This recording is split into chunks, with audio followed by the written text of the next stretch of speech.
नमस्कार, छायाज रेसिपीजमध्ये आज आपण खूपच चमचमीत आणि मसालेदार अशी रेसिपी बनवणार आहोत, जी तुम्ही नाश्त्यासाठी, टिफिनसाठी किंवा प्रवासासाठी सुद्धा नेऊ शकता। तर सगळ्यात आधी इथे मी 1 वाटी गव्हाचं पीठ घेतलं आहे। यामध्ये 2 चमचे रवा घालायचा आहे। जाड किंवा बारीक कोणताही रवा तुम्ही इथे घालू शकता। रव्यामुळे रेसिपीला छान कुरकुरीतपणा येईल। यानंतर यामध्ये 2 चमचे बेसन घालायचं आहे। बेसनामुळे रेसिपीची चव खूपच छान वाढते। आता आपण एक वाटण तयार करूया। तर इथे मी 5 ते 6 पाकळ्या लसूण घेतला आहे। यानंतर अर्धा इंच आलं असं तुकडे करून घेतलं आहे। याबरोबरच हिरवी मिरचीसुद्धा अशी तुकडे करून घेतले। आता हे आपण वाटून घेऊया। तर अगदी स्मूथ होण्यासाठी यामध्ये मी थोडंसं पाणी घातलं आणि याचं असं वाटण तयार करून घेतलं। अगदी बारीक असं हे वाटून घेतलं आहे। आता ही तयार पेस्ट आपण जी पिठं एकत्र केलेत त्यामध्ये घालायची आहे।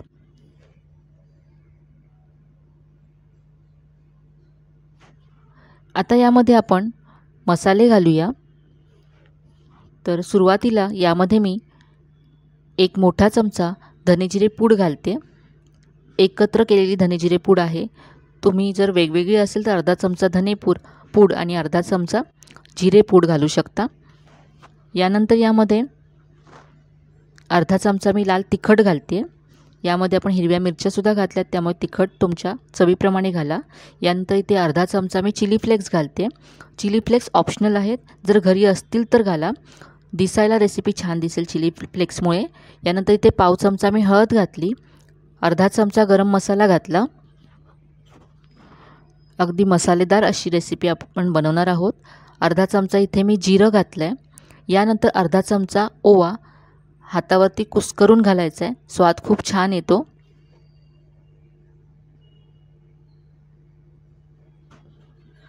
आता यामध्ये चवीप्रमाणे मीठ घालायचं आहे।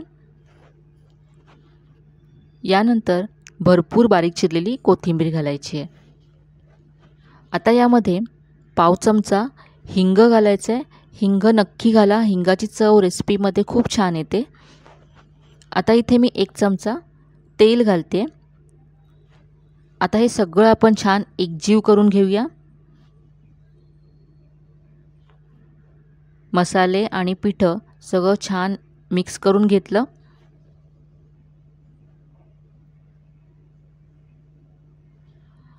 आता यामध्ये पाणी घालायचं आहे आणि हे पीठ मळून घ्यायचं आहे। तर नेहमी आपण चपातीसाठी जसं पीठ मळतो तसंच हे पीठ मळून घ्यायचं आहे। यामध्ये रवा आहे, त्यामुळे हे थोडा वेळ ठेवल्यानंतर घट्ट होईल। जसं आपल्याला पीठ पुरी बनवण्यासाठी हवं आहे तसं अगदी होईल। तर याची आज आपण मसाला पुरी बनवणार आहोत, जी तुम्ही नाश्त्यासाठी तर बनवू शकता, त्याबरोबर लंचसाठी सुद्धा बनवू शकता। कुठल्याही बटाट्याच्या भाजीबरोबर तुम्ही सर्व करू शकता। तसंच तुम्ही प्रवासासाठी सुद्धा या पुऱ्या नेऊ शकता। तर इथे पहा, पीठ मी मळून घेतलं आहे। आता यावरती पुन्हा अर्धा चमचा तेल घालते आणि मळून घेते।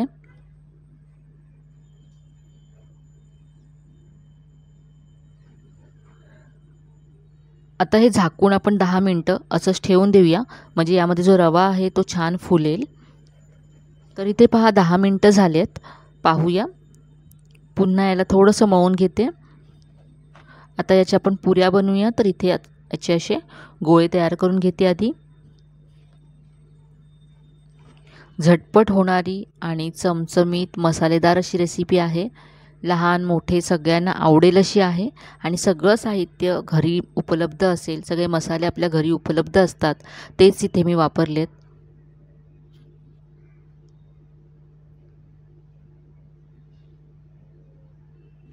संध्याकाळच्या चहाबरोबर खाण्यासाठी सुद्धा खूपच छान अशी रेसिपी आहे।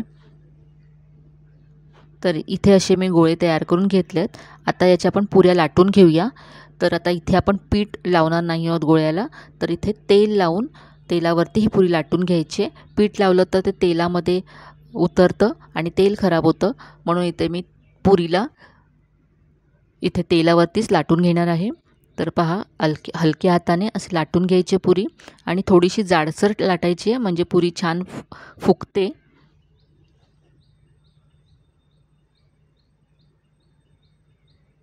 इथे पहा पुरी लाटून घेतली मी, पाहू शकता. यामध्ये आपण चिली फ्लेक्स आणि मसाले घातलेत, त्यामुळे दिसायलासुद्धा ही पुरी खूप छान दिसते. इथे पुऱ्या मी लाटून घेतल्यात. आपण आता ह्या फ्राय करूया. तर पुरी फ्राय करण्यासाठी इथे तेल मी गरम करून घेतलं आहे. तिथे लक्षात ठेवा, पुरी तेलात सोडण्याआधी तेल अगदी छान असं गरम हवं, म्हणजे ती छान फुगते. तेल व्यवस्थित गरम करून, गरम झाल्यानंतर गॅसची फ्लेम मीडियम करायची आहे आणि मग पुरी सोडायची आहे.